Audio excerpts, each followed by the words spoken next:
You all know the myths and legends about dragons and princesses. So that's a very, very beautiful symbolic of what's happening in us. So we all have a dragon and a princess inside us.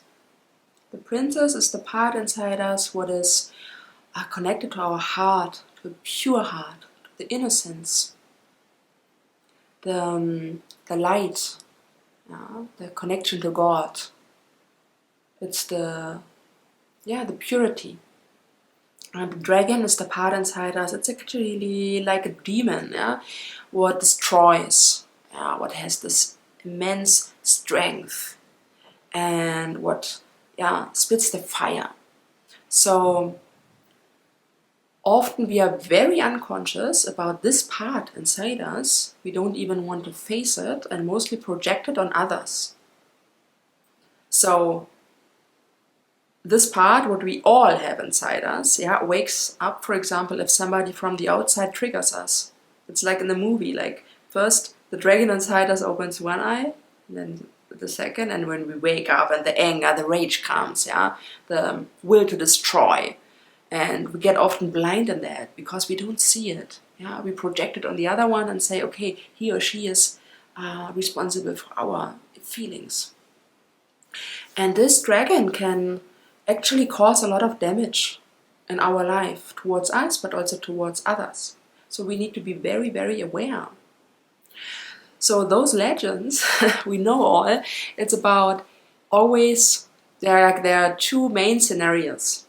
Either the princess falls in love with the dragon, and the dragon after a while falls in love with her.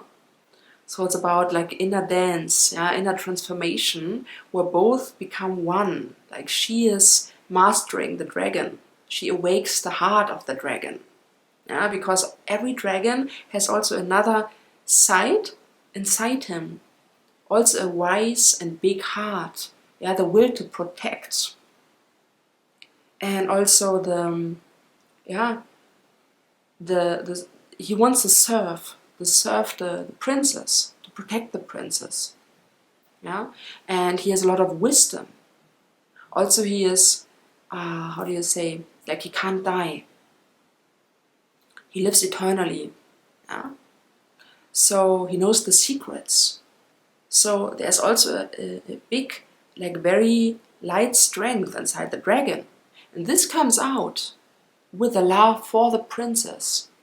And the princess takes this part out of him, awakens this part of him. But first, she needs to accept the dragon in his, when he is first evil and destructive, she needs to accept him fully as he is. And so we need to do. When we see the dragon inside us, how he acts unconsciously and in his bad power, in his dark power, we need to feel that inside us. We need to acknowledge that as a part of ourselves, not to be afraid of ourselves and project it on others, but acknowledge that this part is inside us. And when we look at that face, we need to feel it and we need to embrace and accept it as ourselves. We need to be it, and not judge about ourselves that we have that. And as more we can embrace ourselves and love this part inside us, as more we can integrate it in our system.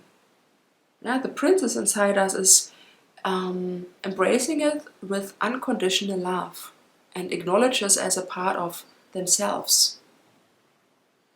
So this is the only way to integrate it, is to become it consciously, to feel it and embrace it again and again, and not split from it. Otherwise we get like schizophrenia. So the princess in us falls in love with ourselves. It's an inner romance actually. We fall in love with ourselves, with our deepest shadow, and we can integrate it and we can transform it into wisdom. We know now the secret of love, the secret of transformation, the secret of life, and that gives the wisdom to the dragon. So this is the inner romance, the inner legend, what happens inside us. the whole life. We just need to see it. And this fairy tale is alive inside us. Another scenario is that there's a prince on the outside that saves us, the princess, from the dragon. What also happens in a lot of movies or stories. And I mean, it's a nice imagination, yeah, to be solved by the prince. And the thing is, it's mostly not the case that somebody comes on the outside that loves our dragon like so much.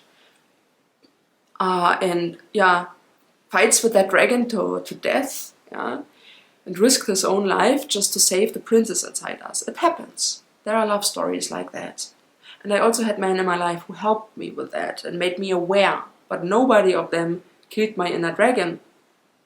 One of my ex-boyfriends who had a big consciousness around that, he said, yeah, you want to be beaten, yeah. You actually want to be beaten, you want to surrender. This dragon inside you wants to, like, or the princess wants the other part, the dragon, to die, to be free. Yeah? But nobody can beat you. You will fight until your last drop of blood. You need to want it yourself. You need to transform it yourself. And I agree with him.